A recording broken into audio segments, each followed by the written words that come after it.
So, Wes, we are live for our very first Halloween Bash Extravaganza Showdown Hootenanny. What? How do you feel to be in front of this lovely crowd of folks? I couldn't be happier. Yeah, I'm actually, I'm just kidding with you, man. I'm excited. I'm stoked. Thanks for everybody for joining us. This is going to be a fun episode. This is going to be great. All right, and everybody out there, are you feeling good? Woo! All right, then. Well, I figured the most appropriate movie to talk about this time of year is the one, the only, the original Halloween. This isn't the Rob Zombie version? Fuck no. Oh, shit. That's the one I was watching earlier. Actually, I take it back. I do sort of enjoy that movie. Don't hate me. All right. Don't hate me. You know, I'm being facetious, but I'm not the biggest fan of that movie. But yes, we are doing Halloween, the original, the night he came home. Now it's the night we came home. That's correct. Yeah. We are home here at Whiskey Dick's. And I'm coming a lot, sir. Yeah, you are. Yeah, you got to stop coming. Stop bringing it. Hey, I got a question for you, Halloween related there, Shawn. Go for it. Shoot, sir. Shoot. Everybody's got their favorite Halloween candy, and not necessarily just like their favorite candy, like go to the store and buy candy, but like, what did you seek out when you were a kid? Okay, so let me ask you this first. What qualifies as Halloween candy? Can any candy be Halloween candy? It depends. Like when we were kids, it was always the fun size shit, the little bags of Skittles and shit, candy corn, dum-dums, suckers, all that stuff. I have no idea. I think my little niece, who's a little spoiled brat, I love her to death. She's great. She gets full candy bars now. So what the fuck? I don't know, like full candy bars. So let's talk about what we used to get. Smarties, even stuff like that. What was your favorite to seek out? Like what would you trade and stuff like that? What would you trade for? Well, I'll say it right now. I'm a Twix man. A fun-sized Twix was always my favorite. Mm-hmm. That was always the go-to. That's the first one to get eaten. Then you got your Snickers, would probably be my second favorite. Man. I love the brand names, man. When a house would give me a fun-sized brand name, I would be back there every year. They'd be my favorite stop. Yeah, they were in your spank bank. Damn straight they were. Still Yep. Yeah, I agree, man. I did have an affinity for some of that weird fruity. I like the little Starburst packages, and I liked the Skittles packages. And at one point, maybe I even would trade chocolate stuff for those. But anymore, I can't even think about eating stuff like that. I still actually like Twix, and I like Snickers. So yes, the fun size Snickers and Twix. That's like the A-list. I like an Almond Joy sometimes too. Not too many of them. Oh yeah, agreed. I like that. I would not stockpile like Almond Joys, but I would stockpile Snickers, and I would stockpile Twixes. I would stockpile Butterfingers. Yeah, agreed. There were a couple of more off-brand candies that I enjoyed. Candy corn. I know a lot of people don't like candy corn. Polarizing, man. Yeah, polarizing. I love me some candy corn. That's okay. I wanted to throw one more category of person in there. Please. The gum givers. The fucking assholes that were too cheap or too lazy to go out and get some candy, even the most basic of candy. Yep, that's no good. Nope, not at all. And then you did have a couple of people that would pass out little Bible pamphlets, which that's all right. Yeah, they're in my spank bank in the negative way. Well, all this talk about trick-or-treating and Halloween, Wes, really has my juices flowing. I am revved up. Yeah, me too. It means I'm hard, Wes. Yeah, dude. I'm erect for this show. What? Halloween, the night he came home. So, Halloween 1987, not to be confused with Halloween 2007 or Halloween 2018. 87? 1978, by the way. I said 1978. You said 1987. Son of a bitch. That's why I was taken aback. Halloween 1978 is an American independent slasher film directed and scored by John Carpenter, co-written with producer Debra Hill, starring Donald Pleasence and Jamie Lee Curtis in her film debut. The plot tells about a mental patient who is committed to a sanitarium for murdering his babysitting teenage sister on Halloween night when he was only 6 years old. 15 years later, he escapes and returns to his hometown where he stalks a female babysitter and her friends while under pursuit by his psychiatrist. Filming took place in Southern California in May of 1978 before premiering in October, where it grossed $70 million, becoming one of the most profitable independent films of all time. a big win. That is a huge win, sir. Primarily huge praised for Carpenter's direction and score, many critics credit the film as the first in a long line of slasher films inspired by Hitchcock's Psycho and Bob Clark's Black Christmas. You just nailed all that. That is all 1,000% accurate. I love it, man. Now, if I remember correctly, Halloween was not an immediate hit. It sort of stumbled for a while. Yeah, it took a while to get its footing, and then it got a good review from someone, and then that's sort of when it started to explode. I don't remember the person, unfortunately. It's all true. Once again, you're accurate. I got to be a thing. It took a little while, but it became a thing, and then people started seeing it show up. It started showing up at different cities and stuff like that. It ended up being kind of a wider release after maybe a month or two. I think so. It had been out for a while, yeah. Yeah, and then by the time it became a full-blown phenomenon, like it was getting really good reviews from a lot of top critics and stuff. I say top critics because I'm from the Rotten Tomatoes way of thinking, even though I don't like that website. From critics in big newspapers and stuff like that. And let's just go ahead and say it, Shawn. It's because it's a really great movie. That's why. Yeah, absolutely. Can I help you? Is this the movie that when first shown without the music, people or the studio hated it, but then as soon as Carpenter added in his music, they loved it? Yeah. Is this that movie? Because that story has been thrown around to a few different movies, and I can't remember if it's this one or something else. Okay, I can tell you this. I can tell you with I can say it emphatically if that helps. It was this one. The studio had watched it without the score. They didn't understand it. They said, yeah, some of the stuff is a little creepy, but we don't really get why this would be a thing. Carpenter's dad was a musician, professor like at University of Kentucky or something like that, or somewhere down there. And so he knew a lot about music and scoring stuff and whatever.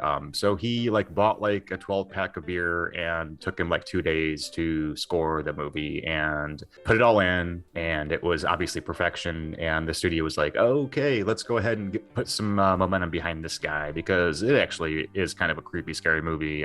It just took a little while to catch on, but I think what you had just said was probably said about a few different movies, but this one for sure was. And to think about Carpenter putting this together in 2 days, as far as the music, is really funny. But that's, if you listen to him in interviews and stuff, that's just how he is. He's very laissez-faire about stuff. I'm just this kid with long hair trying to make a movie with a bunch of cute actresses, that's all. He's like, yeah, I just drank Bud Light and smoked cigarettes, and I came up with this thing. I had an organ in front of me, and I had some keyboard equipment, and it took me a couple days. All right, Wes, histories. What is yours with this film? Oh, sure. 5th grade, 90s. I don't remember the year. Don't look it up.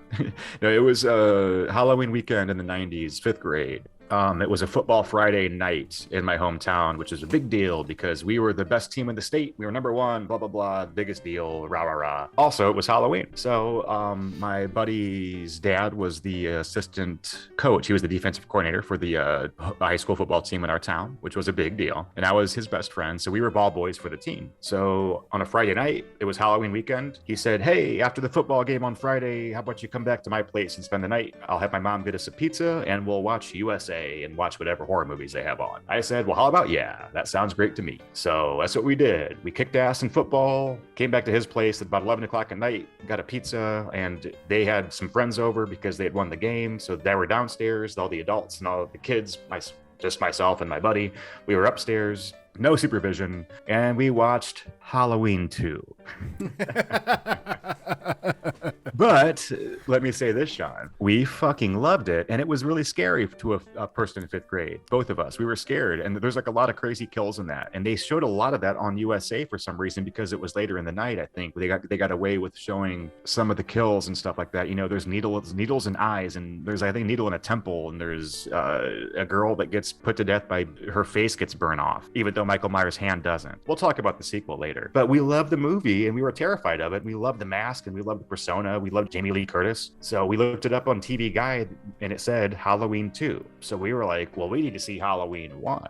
And it just so happened that the Saturday night, which was the next night, was Trick or Treat night. And at 11 o'clock that night on USA was just Halloween 1978. He said, we're doing Trick or Treat tomorrow, and you're coming back over, and we'll watch this one, the original one. And I said, well, how about yeah? So we did that. We went trick-or-treating the next night and came back to his place and played Nintendo for hours. And then at 11 o'clock, made sure that the parents weren't around, and we watched USA, channel 66, the cable channel that we were at wherever I was at the time, small town, Ohio. And it was Halloween, just the regular Halloween. And we didn't like it as much because we were kids and we were stupid, Shawn. We were dumb little kids. Yes, you know what I mean, right? I hear you. We didn't like the buildup. We didn't like the dialogue between the high school girls. We didn't care about them. There was no needles in the temples. There was no girls getting their faces burned off. There was nothing. Jamie Lee Curtis was very meek and mild, and she was not running with a gown on in this movie. We didn't like it that well. That's fast forward to like high school years. I still was a fan of the franchise. It was just harder to see movies back then, as you know, Shawn. So once I was old enough to be able to go rent movies on my own, I was able to rent all the Halloween movies on my own and stuff like that. So eventually, being older and more tasteful person, I was able to decipher the fact that the first Halloween is the real masterpiece and Halloween 2 is schlocky fun that we will discuss at a later date. But that's my history with this movie. It's a short story turned long. How say you, sir? What is your history with the film? Well, let me paint you a picture, all right? It's 1996. A young, handsome man is wandering up and down the aisles of the video spectrum. It's October. There's a chill in the air, a dampness to the ground. The leaves have turned that bright, beautiful orange. I went to my mother and I said, it's Halloween. Can I watch this movie Halloween? And she said, yeah, sure. So I take it back home and she says, hey, can I watch that with you? I'm a fan as well. I said, really? She goes, oh yes. I've loved this movie for a while. So I said, okay, Ma, sit down. Let me pop this bitch in, grab some snacks, crack open the window, and let's watch Halloween. I have never forgotten that movie to this day. It is, spoiler alert, grading it now, my favorite horror movie of all time. We both have said it now. From that one night up until now, it's my favorite horror movie of all time. I watched it at just the right age to where it has stuck with me all this time. Now, it doesn't scare me anymore, obviously. I've seen it way too much for that to be possible. I would certainly hope it doesn't, Shawn. Yeah, but watching it, I can still remember the feelings that I felt the first time I watched it, which makes me enjoy it just that much more. And that's my history with Halloween. That's a beautiful story. I like you said, let's pop this bitch in to your mom. Alrighty, let's dive right into it. I can't wait any longer. I can't wait. On Halloween night, 1963, in the fictional town of Haddonfield, Illinois, Judith Myers is making out with her boyfriend Daniel. As they run upstairs to have sex, an unknown stalker enters the house and grabs a knife and a clown mask. Just long enough for the two-pump chump to be almost done with sex while he's walking into the house. Just like not the situation. No, he wasn't the two-pump chump. It was the other guy. Oh, the blonde-haired guy. Yeah, it was the blonde guy. Blonde it was not guy. the situation. He was the pump, yeah. After the quickest quickie I've ever seen, the killer goes upstairs to Judith's room. As she is brushing her hair, she turns to face the unknown killer and yells, Michael! Can you do a better one? Michael? The hand of the killer then begins to stab her to death. It turns out it is indeed her 6-year-old brother, Michael Myers. Yeah, and he, with the mask on, it's a cool scene because we get the POV with the mask on, a little clown mask, we will find out. And he looks up at his arm as he's stabbing her. Yes. I'm glad somebody else noticed. It's a cool thing because we get to see it. At the time that it was done, something like that probably never been seen before. But looking back on it, it is funny. It's pretty funny, yeah. Yeah, I like it. The parents return home to find little Michael in the yard holding the bloody knife. And I always thought that pullback shot was a little too... They're not doing anything. No, and they go, Michael? And then they try to act like it's a freeze frame, but it's clearly not a free... I don't know what the hell they were trying to do with that. Yeah, it always seemed weird to me. They're confronting him, but yet they're not really questioning him. Yeah, it would be one thing if they cut the sound, they cut the dialogue, kept the music, and you could see the actors interacting, but they don't. They just kind of stand there like statues, and that's it. Just like with the rest of the movie, their parents are trash. For the next 15 years, Michael is incarcerated at Smith's Grove Sanitarium. Now, on October 30th, 1978, Michael's psychiatrist Dr. Samuel Loomis and his colleague Marion Chambers arrive at the sanitarium to escort Michael to a court hearing. Loomis hopes the outcome of the hearing is that Michael will never be released from Smith's Grove. However, when they arrive, they find the patients wandering around the yard outside in the rain. Michael steals the car and he escapes from Smith's Grove. Yeah, Loomis gets out and tries to see what's going on and whatever, blah, blah, blah. He jumps on top of the car with Marion Chambers and they're terrified. And I've heard that you can pause it to see when he smashes the side window with his hand. Mm-hmm. You can see a wrench that's taped to the hand, which is how they did it. But they painted the wrench flesh colored. I've never went to look at it, but I think that I've seen still shots of it that you can tell. But it's great. That makes sense. It's a really cool scene. See, that's why I love movies like this. The low budget type of movies like this, because just the creative ways that they come up with getting around a problem, I think is really cool. Just strap a wrench to his hand and just that's it. Yeah, and they probably literally had some guy on set like paint whatever kind of peach colored whatever they had paint. Yeah. Perfect. I love it. It's great. So good. So he drives away because someone maybe gave him lessons, but that'll come up later. The next day, on Halloween, we meet high school student Laurie Strode, who is dropping off a key at the long-abandoned Myers house that her father is trying to sell along with Tommy Doyle. What a bad realtor, making his daughter drop off the key in the thing. And that's the only time we see a parent in the rest of this, I think, besides the officer Brackett or whatever, Sheriff Brackett. Is he Annie's dad? He's Annie's dad. And you're right. Okay. He's the only, we see her father once, and then Sheriff Brackett is the only parent for the rest of the movie. Yeah. I fucking hate Tommy Doyle. I'm sorry. Sorry. Hey, you're not I'm sorry. Ugh.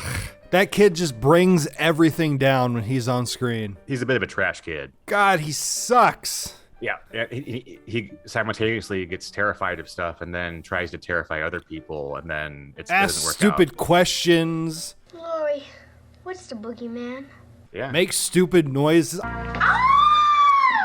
I fucking hate that kid. Yeah, he sucks. And he says to Laurie, don't go up there. Lonnie, whoever, blah, blah, blah, says never go up there. That's the boogeyman's house, or that's a haunted house or something, whatever. And she's like, Lonnie Johnson's will probably never get out of the 4th grade. Do you believe everything you hear, you fucking little idiot? Yeah. But so she walks up and drops the key off, and lo and behold, we see a shape come into frame that's looking out the front window as she runs away. With that good John Carpenter stinger music. Yeah, it's great. Yeah. But we don't know who it is yet. We do. We have an idea, but we don't really know what's going on. It could be Tom Jones for all we know. I thought it was maybe Geddy Lee. I'm just saying names. I'm gonna kill you. Mm-hmm. That's as high as I can get. I'm not even gonna try. Back at Smith's Grove, Loomis figures out Michael is heading to Haddonfield and sets out for his white whale. Basically, it is. He was a scofflaw. No, the white whale. Along the way, he discovers the truck of a mechanic that Michael killed for his coveralls. Yep, I never really put two and two together, but yeah, that's where he got his coverall gas station attendant person or mechanics person type deal. And he always managed to come across another mechanic in subsequent movies. That's his favorite. Lucky that Why way. not? Yeah. Why not? I guess. And Loomis stumbles upon a matchbook that's the Red Rabbit or whatever. Red Rabbit, Red Rum. Red Rabbit, Red Rabbit. Laurie notices Michael stalking her throughout the day, but her friends Annie Brackett and Linda Vanderklok dismiss her concerns. Who's standing right there? Oh, Laurie, scared another one away. Vanderklok. You want to talk about her friends, Annie and Linda? These guys are awful. I mean, all they ever talk about are these crappy old movies and make fun of poor Rocky Dennis. If you ask me, somebody should take them off the air immediately. Who listens to this crap? Say, you look familiar. I like them. I like them all, but I wouldn't want to hang out with any of them. But she starts to feel like she's being stalked. She sees a car drive by or whatever. She starts to get ideas. She's such a smart girl that she's still able to answer the teacher's question, even though she's distracted by what might be outside the window in the classroom. We're talking about Laurie, of course. So, but yeah, the next scene is all of a sudden we get Linda and Laurie talking about cheerleading and the dance and forgetting books. And then all of a sudden Annie shows up and we waited for you forever and you never showed up. That's not true. I'm here now, right? So yeah, I mean, these girls, and the dialogue is what it is, man. I like it because I mean, it's all written by Debra Hill, so I give it a pass. But it's stupid dialogue, but you're building suspense in a really cool way, and we're getting to know these girls, and I like them because I like the movie. Linda totally Vanderklok. Totally.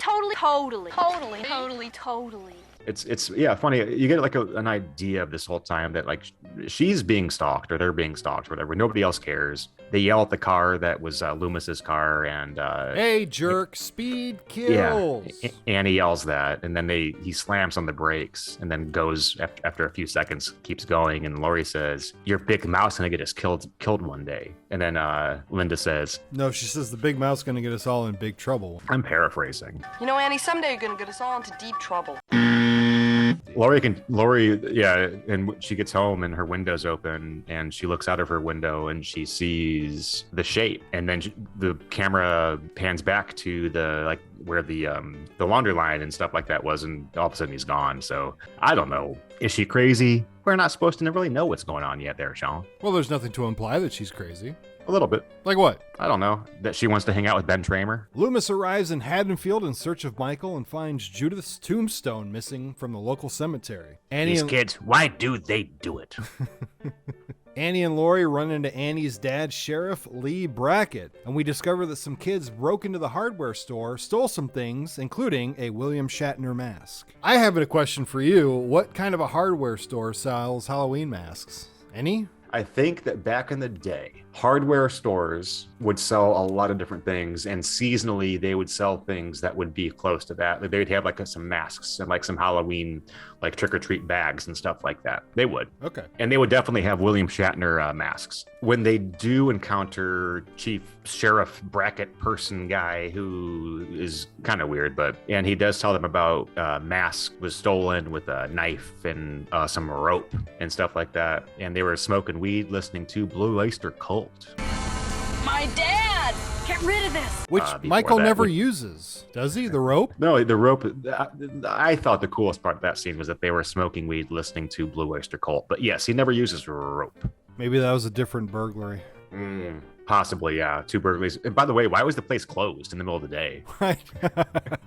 Because the alarm was still going on. Small town Illinois? That doesn't matter. That thing would be open from 9 to 5 at least. And then one of my favorite things that I still say to this day in my head, I don't know why, because I'm crazy, is, "Aren't you going to be late?" I said, aren't you going to be late? The alarm stops while he's in the middle of the second one as she's going to her babysitting appointment. And then he blames it on kids. I would too. It's probably Tommy Doyle. Probably was Tommy Doyle. And then Annie looks at Laurie and says, "He's cynical too." He shouts, too. So they take off and they're paranoid. Oh no, Laurie's paranoid that he knew that we were he knew that we were high. He could smell it. I know he could. Relax. And they talk about Ben Tramer, who was just a name. You know, John Carpenter makes up these names based off people that he knows. Ben Tramer ended up like being like a producer that was on Saved by the Bell, but that was the name that they kept using in this. Ben Tramer, blah, blah, blah. That was some guy that John Carpenter met at USC. So he just uses people's names that he knows. Michael Myers was the guy that financed his first movie. That's where he got the name for Michael Myers. Nice. Yeah, just a bunch of the funny stuff. Like John Carpenter, I think I heard an interview with him asking about how he got names for all these people. And he's like, "I really don't like coming up with names, so I basically just use the names of people that I know already." As he smokes. Loomis meets Brackett, and I always love that awesome shot of when the two first meet. They have their quick conversation. He says, "I'll be here." Brackett leaves to go handle business, and while Loomis is waiting and just standing around, you have that nice shot of Michael in the Smiths Grove's car just drive right past him. Fucking love it. It's great. Yeah, it's great. Brackett and Loomis investigate Michael's house, where Loomis tells Brackett that Michael is pure evil. And that's when we get that famous speech, "The Devil's Eyes." The blackest eyes, the deathless eyes. Yeah, all that stuff, man. It's long-winded. I like it though. I'm a dude, long-winded. it's great. Yeah, I love it. It's so good. They find a dog that's dead, and Yeah. Loomis says maybe he got hungry, which doesn't make any sense. And then he goes, maybe it was a skunk. Like a skunk would kill a dog. I have that in my notes. Well, we're hey. Like, well, what the hell? Like, why would a skunk? What kind of dog gets killed by a skunk? Oh, like a chihuahua? I don't know. If Michael Myers was hungry, why would he eat a dog? Find anything you can, I guess. I've been to a Korean barbecue place. It was pretty damn tasty. Okay, fair enough. But yeah, that was my question. What kind of skunks do they have to deal with in Illinois that it can take down a dog? It would take a whole like family of them. I know. And I mean, if I want to say if it was like a Rottweiler, it wouldn't even matter how many skunks there were. Brackett says his explanation for what's going on is pretty weak. His game is weak, yeah. Dude, it's fucking awful. Yeah. Could have been a skunk. Could have. You could have said raccoon. Something. Yeah. Anything besides skunk. Anything a little bigger, yeah. Look at that dead mastiff over there. Maybe Michael got hungry. Or maybe it was a chipmunk. Yeah, okay. Really stupid. Yeah. Brackett is doubtful of the danger, but goes to patrol the streets, while Loomis waits at the house, expecting Michael to return. That night, Lori babysits Tommy Doyle, while Annie your babysits favorite! Lindsay Wallace across the street. That's what I think her name is Kyle Richards? Who? Lindsay. Oh, the actress? Yeah, she's a housewife of something. now. Yeah, she's like a rich housewife who's like an awful person. Michael follows them, spying on Annie and killing the Wallace's dog. Did he eat it? Did a squirrel get it? All right, was it Michael or was it a mouse that killed it? Or chipmunk. In this universe, the sky's the limit. Yeah, of course. Tommy sees Michael from the windows and thinks he's the boogeyman, but Lori does not believe him. Annie later takes Lindsay over to the Doyle house to spend the night so she can pick up her boyfriend Paul. When she gets into the car, Michael appears from the back seat, strangling her and slitting her throat. So let me address this real quick. What song is better? Oh, Paul, you got it all. No keys. Or I wish I had you all alone. Just the two of us. Which apparently are both ad-lib songs by both actresses that are both really awful, that are awesome, and I still think about them. Like, I will go to find my keys and I'll say, oh, Paul. But that's because I love a guy named Paul. No. But which song is better? I wish I had you all alone. Jamie Lee all the way, baby. I would say the same, but Annie was whistling. Do, do, do, do, do, do, do, do, do. Yeah, she was scatting. Yeah, she was scatting and weaving and bobbing and shaking and moving her. Soon after, Linda and her boyfriend Bob Sims arrive at the Wallace house and find it empty. Wait, what? Why is his name Bob Sims? I don't know, man. I know it's Bob. It's Bob Sims. That's his full name. You put that in your notes because you looked it up on IMDb. Of course. I didn't know that. The fucker's name is fucking Bob. It's Bob Sims. I thought it was Bob Sacramento. You know my friend Bob Sacramento? All right, yes. Bob Sims, who has the best... Bob he has the Sims. best glasses in the history of glasses. Oh, hell yeah, he does. Yeah, he and Linda. Yeah, now we get to, oh God, the most egregious comment in this whole movie is when he and Linda are approaching the house and Linda is saying raunchy things to Bob and Bob goes, then you rip my clothes off, then we rip Lindsay's clothes off. Yeah, I think I got it. Lindsay is a 8-year-old girl. Bob Sims Sacramento. Not cool. That's a problematic thing. I think that this movie should be canceled because of the overt pedophilia in this film. After having sex, Bob goes downstairs to get a beer, where Michael pins him to the wall with the kitchen knife. A scene so fucking awesome, yet completely physically unrealistic. Science says it couldn't happen. Damn straight. And yeah, then he gives it like the Michael Myers, the head lean. The first Michael Myers head tilt. Yes, yeah, correct. He tilts it. I think that he was just getting the creak out. But yeah, he uses a butcher knife, or not a butcher knife, like a chef's knife, just to get him connected to the wall. Just, he just hangs there. And how do the physics of that work, Wes? It does not. I asked Neil deGrasse Tyson how that would work, and he said, cocaine's a hell of a drug. It does not work, but it gives Michael a chance to play dress up. Michael then poses as Bob in a ghost costume and confronts Linda, who teases him to no effect. The glasses on the outside of the ghost costume thing that he's doing is really great. It's a great touch. No, and that's another aspect of this movie that I like is it's not Friday the 13th where it's just Jason is just blunt force all the time. Like, Michael fucks with people, and I think that's a pretty good touch. Yeah, he's a little smarter than the average serial killer. He is. He could easily just kill all of them, but he likes to toy with them a little bit, which... He's toying with them. You're darn tootin', sir. Throw us back on the rails, sir. Annoyed, Linda calls Lori to find out what happened to Annie. All of a sudden, she hears Linda, and then she hears Linda's oh face. Oh. Except for it wasn't that. It was her getting strangled to death with her boobies hanging out, sir. That is correct. Lori, listening on the other end, thinks this is all a joke. First, I got to hear Annie's chewing. Now I have to hear your orgasm noises. Your orgasm noises. Moan. Now I have to hear your orgasm moaning noises when you're coming to climax by having an orgasm. First I get your famous chewing, now I get your famous squealing. I'm just saying words now. Listen, first I had to hear your chewing noises, now I have to hear your old face. Aren't you going to be late? So she has no idea what's going on, but no, Don't.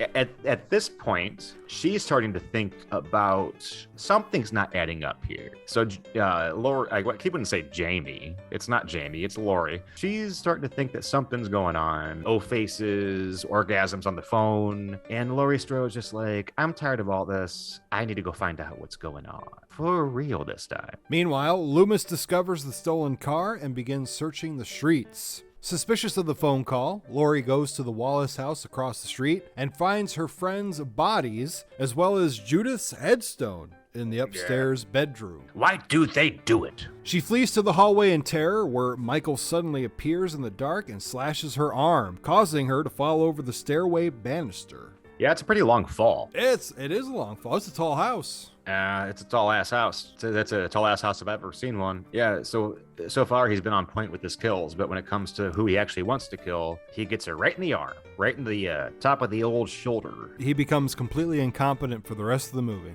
Yeah, and then the needlepoint thing is coming up, right? Yeah, let's get to it. Injured, she narrowly escapes and runs back to the Doyle house, but lost the keys to the front door when she fell on the staircase. And this is my impression of her. Keys! Which is different than no keys, but please, Paul. It's obviously an ADR thing, like an after thing with her saying keys.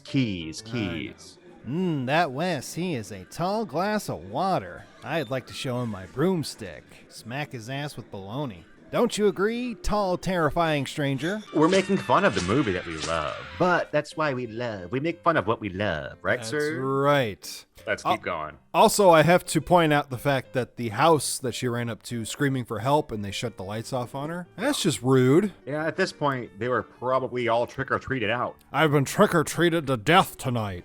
We'll talk about that one next year. That's assuming that the 12 listeners we have are still listening in a year. Okay. Let's get to the part where the needle goes into Michael Myers' mixer. All right. Tommy lets her in, then she orders him and Lindsay to hide, only to find the phone is dead. Michael sneaks in through the window and attacks her again, but she incapacitates him by stabbing him in the neck with a knitting needle. Oh, God. It's a needle in the neck. It's a beautiful thing. Thinking he's dead, Lori staggers upstairs to check on the kids, but is shocked to see Michael alive. She tells the kids to hide in the bathroom while Lori hides in the bedroom closet, but Michael finds her and breaks in, so she stabs him in the eye with a coat hanger and in the chest with his own knife.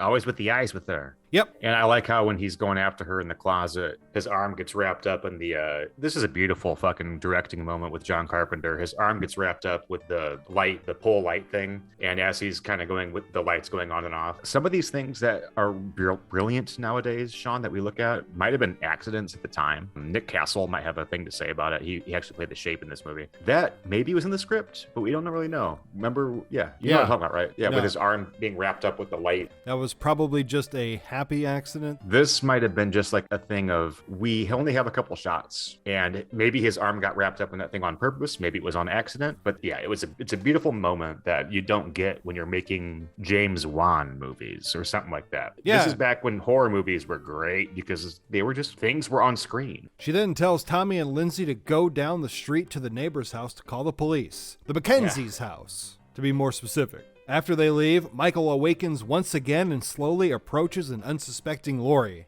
You get that famous rise up scene from behind. Yeah, he has like some really good abs. He does.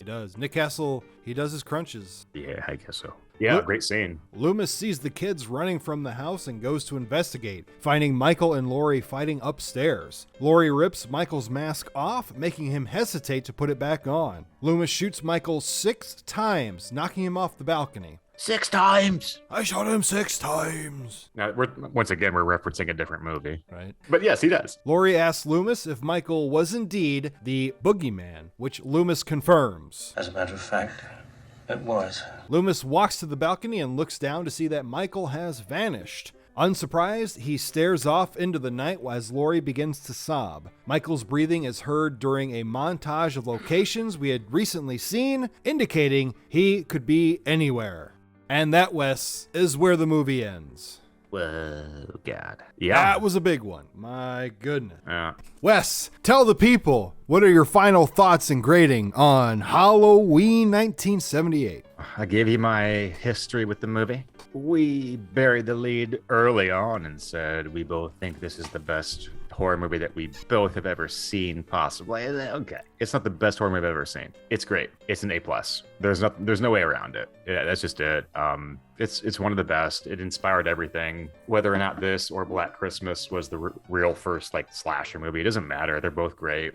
This is A+ easily. And yeah, I mean, you have your Exorcists and your Shinings that are like Oscar-worthy stuff.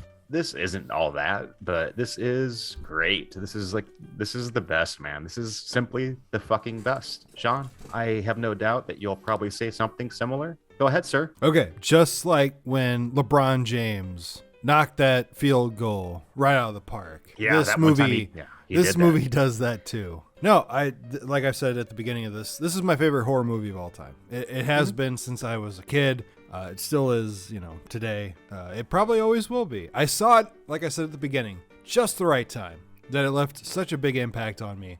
It's not scary to me now, but I can still remember those feelings even today. Yeah, the story's great. Michael is just, one of the big icons as far as horror movies go. Acting, not the greatest sometimes, but it did give us Jamie Lee Curtis, so kudos to that. And yeah, John Carpenter knows how to make a solid, suspenseful horror movie. Yep, 1000%, buddy. Yep. We are simpatico again. This thing is an A+ all the way, from beginning to end, just great. Yep. Yeah. Was there ever any question? No. And if you haven't seen this yet, if this was some sort of spoiler to somebody, fuck you. What the fuck are you doing with your life? Yeah. Come on now. So, yeah, hey, man, I like Annabelle and Jigsaw better than Michael Myers. Well, you can suck a D. So, we would like to thank everybody for coming out to Whiskey Dicks tonight. You were a great crowd. Thank you so much. What a great crowd. What a great crowd. Thanks for coming out, baby. We love it. We love it. Oh, not again.